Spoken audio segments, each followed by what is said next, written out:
जी तो दोस्तों, कैसे हैं आप सब। उम्मीद करता हूँ कि ठीक होंगे। ये एक दोस्त फ़का फार्म विज़िट किया है, तो मैंने कहा दोस्तों से जो है ना मालूमात शेयर कर दें।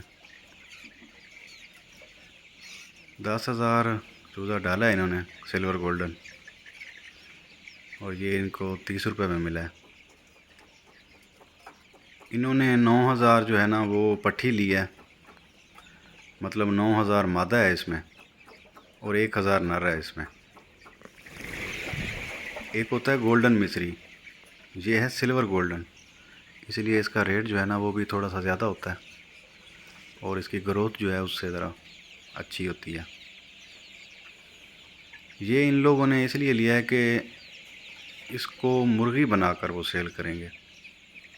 वज़न के हिसाब से सेल करने का इनका इतना इरादा नहीं है। मेरी इनसे बात हुई है तो वो ये कहते हैं कि हम इसको 4-5 महीने रखेंगे, जब ये अंडा देने के करीब आ जाएगी तो फिर हम इसको सेल करेंगे। इसीलिए उन्होंने 90% जो है ना इसमें मादी ली है। तो मादी का रेट भी उस टाइम ज़्यादा होगा क्योंकि सर्दियां स्टार्ट हो चुकी होंगी और इसका अंडा भी स्टार्ट हो चुका होगा।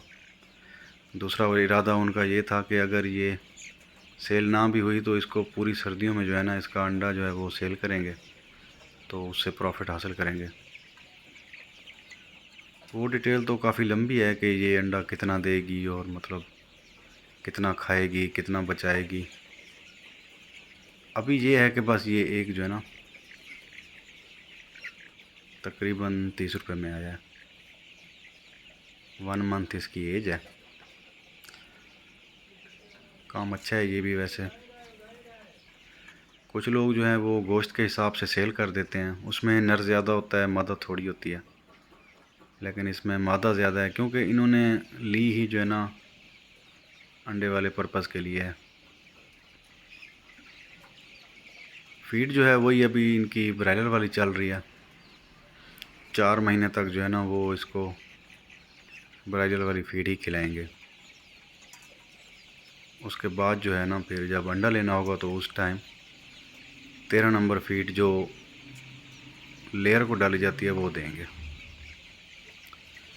तो ये थोड़ी सी मालूमात थी, मैंने कहा चलें दोस्तों के साथ शेयर कर दें। ठीक है जी, फिर दुआओं में याद रखिएगा।